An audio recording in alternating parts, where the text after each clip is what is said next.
আসসালামু আলাইকুম। সংবাদে আপনাদের সবাইকে স্বাগত জানাচ্ছি। আমি ফিরোজ তোহা। শুরুতেই সংবাদ শিরোনাম। বাংলাদেশের সর্বশেষ গুরুত্বপূর্ণ আপডেট সংবাদে আপনাকে স্বাগত। শুরুতেই সংবাদ শিরোনাম, পরে বিস্তারিত। প্রথমে জানাবো, ঢাবিতে শাকিব খান, জয়া এবং চঞ্চলদের ছবিতে জুতা নিক্ষেপ। 15 আগস্ট বঙ্গবন্ধু শেখ মুজিবুর রহমানের মৃত্যুবার্ষিকীতে তাকে স্মরণ করে সামাজিক যোগাযোগ মাধ্যমে শোক ও শ্রদ্ধা জানিয়ে পোস্ট দিয়েছিলেন সাংস্কৃতিক ও ক্রীড়া ব্যক্তিত্বরা। বঙ্গবন্ধুর প্রতি শোক ও শ্রদ্ধা জানিয়ে পোস্ট করা সব তারকাদের ছবিতে জুতা নিক্ষেপ করা হয়েছে। বিকাল 5টার দিকে ঢাকা বিশ্ববিদ্যালয় ঢাবির টিএসসি ও রাজু ভাস্কর্যের পাশে বিপ্লবী ছাত্র পরিষদ এই কর্মসূচি পালন করে। এরপর জানাবো, ফ্যাসিবাদের বিরুদ্ধে রক্ত দেয়া আলেমদের ভূমিকা জুলাই সনদে রাখা হয়নি বললেন ডক্টর মাসুদ। বাংলাদেশ জামাত ইসলামের কেন্দ্রীয় কর্মপরিষদ সদস্য, ঢাকা মহানগর দক্ষিণের সেক্রেটারি ডক্টর শফিকুল ইসলাম মাসুদ বলেছেন, ফ্যাসিবাদের বিরুদ্ধে জীবন ও রক্ত দেয়া আলেমদের ভূমিকা জুলাইয়ে রাখা হয়নি। আজ জামাত ইসলাম শ্যামপুর কদমতলী জোন আয়োজিত উলামা সমাবেশে প্রধান অতিথির বক্তব্যে তিনি এসব কথা বলেছেন। এদিকে দলীয় শৃঙ্খলার ব্যতয় না ঘটায় এনসিপির 5 নেতার শোকজ প্রত্যাহার। জুলাই গণ অভ্যুত্থানের প্রথম বর্ষপূর্তি উপলক্ষে গত 5 আগস্ট রাষ্ট্রীয় গুরুত্বপূর্ণ কর্মসূচি চলাকালীন জাতীয় নাগরিক পার্টি এনসিপির 5 নেতার ব্যক্তিগত সফরে কক্সবাজারে যাওয়ার ঘটনায় দেওয়া শোকজ প্রত্যাহার করে নিয়েছে দলটি। আজ এনসিপির যুগ্ম সদস্য সচিব সালেউদ্দিন সিফাত স্বাক্ষরিত এক বিজ্ঞপ্তিতে বিষয়টি জানানো হয়েছে। এদিকে চলতি বছরে রোহিঙ্গা ইস্যুতে 3টি গুরুত্বপূর্ণ আন্তর্জাতিক সম্মেলন করবেন প্রধান উপদেষ্টা। অধ্যাপক ডক্টর মোহাম্মদ ইউনূস জানিয়েছেন, এবছর 3টি সম্মেলনের আয়োজন করা হয়েছে। প্রথম সম্মেলন আগস্টের শেষের দিকে কক্সবাজারে রোহিঙ্গা আগমনের 8ম বার্ষিকী উপলক্ষে, আর দ্বিতীয় সম্মেলন সেপ্টেম্বর মাসে জাতিসংঘের সাধারণ পরিষদের অধিবেশনের ফাঁকে এবং তৃতীয় সম্মেলন বছরের শেষ দিকে কাতারের দোহায়। এবং সর্বশেষ জানাবো, আগামী নির্বাচন পিআর পদ্ধতিতে অনুষ্ঠিত হবে বললেন গোলাম পরোয়ার।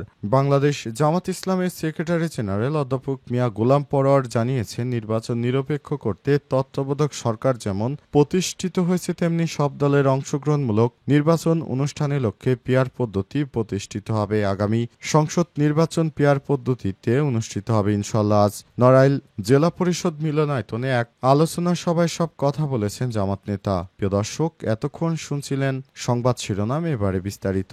তবে তার আগে বন্ধুরা, অনুরোধ থাকবে এই সংবাদটিতে একটি লাইক দিন। এই চ্যানেলে আপনি নতুন হয়ে থাকলে আমাদের সংবাদটি দেখতে দেখতে চ্যানেলটি সাবস্ক্রাইব করে রাখুন। কমেন্ট করে বন্ধুরা আপনার মূল্যবান মতামত জানিয়ে দিন আপনি বিশ্বের কোন দেশ থেকে বা বাংলাদেশের কোন স্থান থেকে আমাদের সংবাদটি দেখছেন এবং শুনছেন। আর বন্ধুরা, এই সংবাদটি আপনার সোশ্যাল মিডিয়া ফেসবুকে শেয়ার করে বন্ধুদেরও দেখার সুযোগ করে দিন। এবারে বিস্তারিত। ঢাবিতে সাকিব, জয়া, চঞ্চলদের ছবিতে জুতা নিক্ষেপ। 15 আগস্টে বঙ্গবন্ধু শেখ মুজিবুর রহমানের মৃত্যুবার্ষিকীতে তাকে স্মরণ করে সামাজিক যোগাযোগ মাধ্যমে শোক ও শ্রদ্ধা জানিয়ে পোস্ট দিয়েছেন সাংস্কৃতিক ও ক্রীড়া ব্যক্তিত্বরা।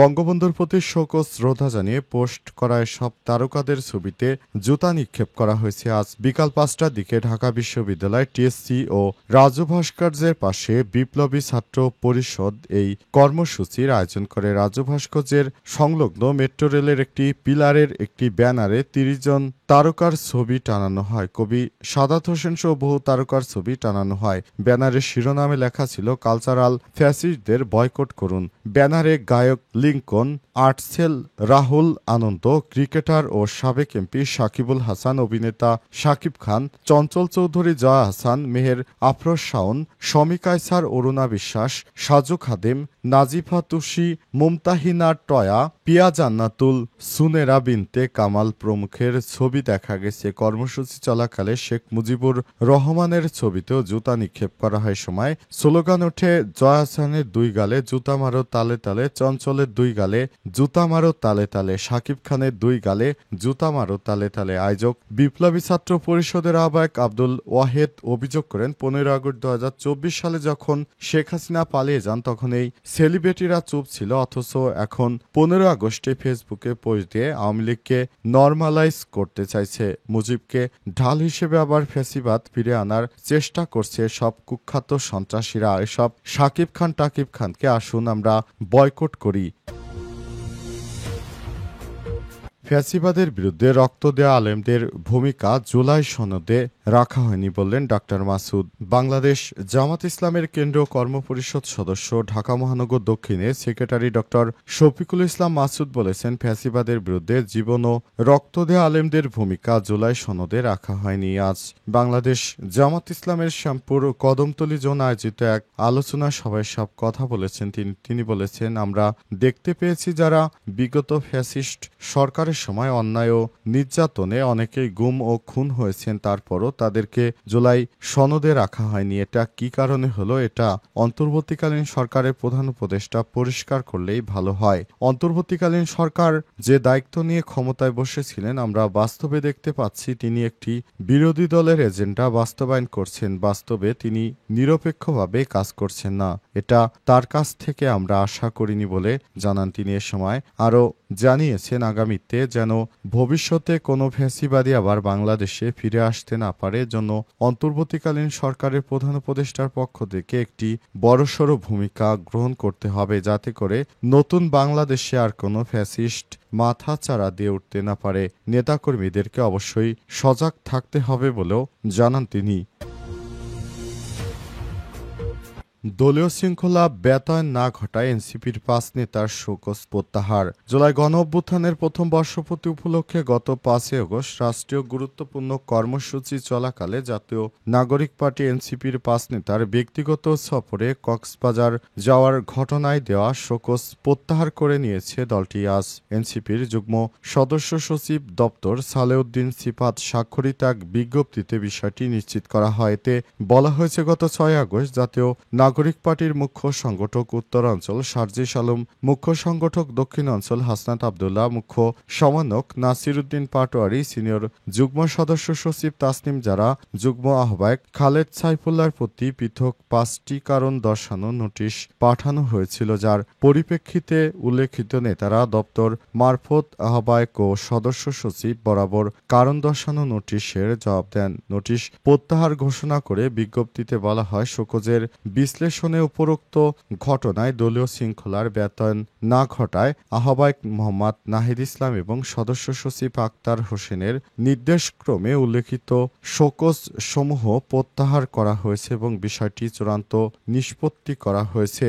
আগামীতে আর যেন কোনো ধরনের ভুল তাদের না হয়, তাই বিষয়টি তাদেরকে স্মরণ রাখতেও আহ্বান জানানো হয়েছে এবং ভবিষ্যতে যেন দলের সব কার্যক্রম তারা সঠিকভাবে পালন করেন।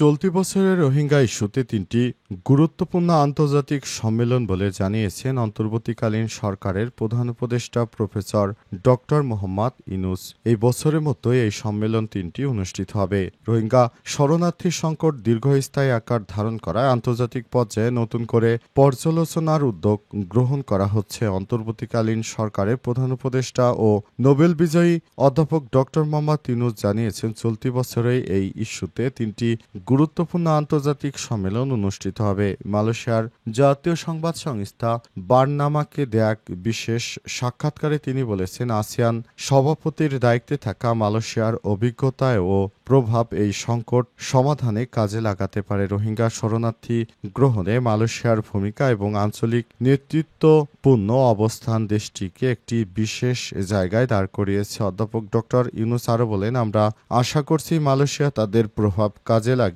আলোচনাকে এগিয়ে নেবে, যেন সমস্যার একটা স্থায়ী সমাধান খুঁজে পাওয়া যায়। নতুন ঢলের সতর্কতা। ইউনূস সতর্ক করে জানান, মিয়ানমারের রাখাইন রাজ্যে আরাকান আর্মি ও সরকারি বাহিনী সংঘর্ষের কারণে রোহিঙ্গাদের নতুন করে বাংলাদেশে প্রবেশ অব্যাহত রয়েছে। গত 18 মাসে প্রায় 1.5 লাখ নতুন রোহিঙ্গা দেশে এসে যুক্ত হয়েছে। এর আগে থেকেই প্রায় 12 লাখ রোহিঙ্গা অবস্থান করছে। অবস্থায় রোহিঙ্গাদের ঢল সামলানোর জন্য সামনে 3টি সম্মেলনের আয়োজন করা হবে। প্রথম সম্মেলন আগস্টের শেষের দিকে কক্সবাজারে রোহিঙ্গা আগমনের ৮ম বার্ষিকী উপলক্ষে, দ্বিতীয় সম্মেলন সেপ্টেম্বর মাসে জাতিসংঘের সাধারণ পরিষদ অধিবেশনের ফাঁকে, তৃতীয় সম্মেলন বছরের শেষ দিকে কাতারের দোহায় অনুষ্ঠিত হবে।